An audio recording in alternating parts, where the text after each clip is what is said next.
everybody, welcome to the newest episode of The Bearded Gamer Show. As always, I'm your host, The Bearded Gamer, Chris Arnone.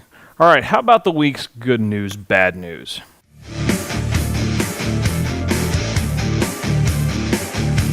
All right, so first up in the good news, bad news this week, we're going to talk about Forza.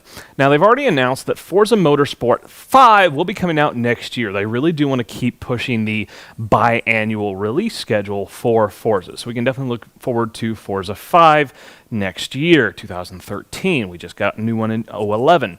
So that's cool. Well, what's weird, and I don't know what to call this, good news or bad news, they're going to come out with a new game called Forza Horizons this year. Now, it's being worked on by a separate studio. It's in conjunction with Turn 10, who makes Forza Motorsport, but it's actually a different studio creating it.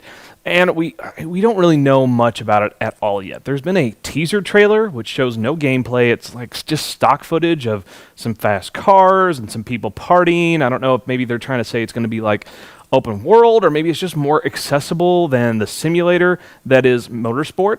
But really, Forza Motorsport 4 was pretty accessible anyway. It had some nice party modes, it had the Connect functionality, so it really made the barrier to entry a lot lower. It still had all the great simulator stuff, so those hardcore of us could still have the same Forza experience, but they really branched it out and made it more accessible and easier to play for people.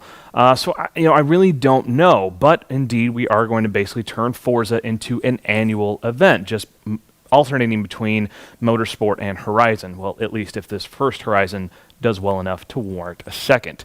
So there's that. All right, some kind of mixed bad news, good news all by itself about Diablo 3. Now, if you're a big PvP fan, you were looking to like the team deathmatch and some of the other PvP elements of Diablo 3, you're going to be a bit disappointed by this.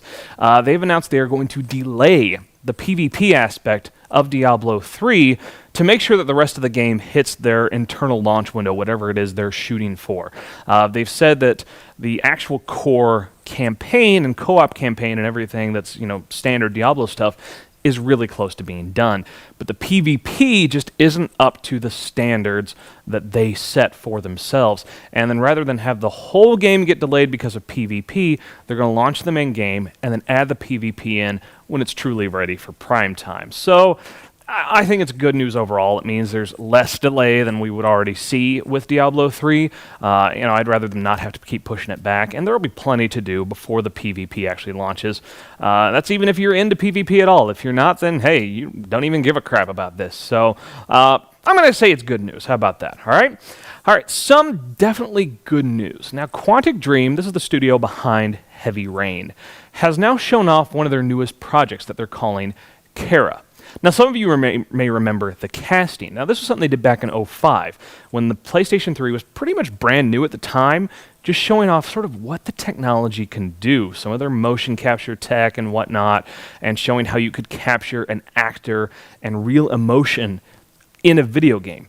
Now, it was early, but it was still really cool. And then, of course, this led to Heavy Rain, which was this interactive drama, had really the first really great facial capture technology in a video game.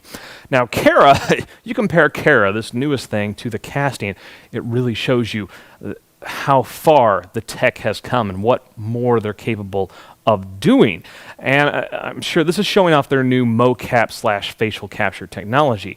I remember hearing way back when L.A. Noire came out, David Cage had talked about how the tech they were using in L.A. Noire, while it was good, Quantic Dream had already leapt past it because they already have tech that will capture face and body motion at the same time. Because L.A. Noire, they had to have their actors step through their scenes and separately had to have them, be completely still and do all of their facial capture with all of those nodes, but it was two separate processes.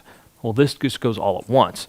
And I'm sure the tech that we see in this Kara demo will then lead into whatever Quantic Dream's next big video game project is. So I think it's really cool. It's really impressive tech. It just blows L.A. Noire and Heavy Rain out of the water. I cannot wait to see this used in an actual video game. All right, last piece of good news. I actually have good news about the PlayStation Vita. Amazing, right? They are indeed bringing Sony Music Unlimited to the PlayStation Vita. Now, I think this is a really good thing, particularly with the 3G capable versions, because this is a music streaming service on a portable digital device. That just makes sense. And yeah, almost everybody has their iPods and whatnot. But when it comes to reducing the number of devices you need to have in your pocket, that's always, always, always a good thing. So if you're using Music Unlimited on your PlayStation 3, you get your Vita, now you can take your tunes on the go. And this Vita version will also enable you to have some playlists and whatnot that are accessible offline.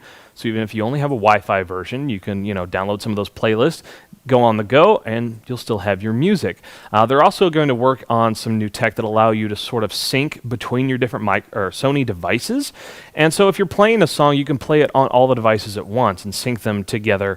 And just some really cool stuff. And they're really expanding this music service. Now, there's a lot of choices for music services out there, with Pandora and Spotify and iTunes itself, of course, for the Apple devices. But just adding that extra functionality, that could be a really, really good thing, and certainly something that separates it out from the Nintendo 3DS if people are looking at those two devices head to head. All right, well, that does it for this week's news. We'll see you guys later.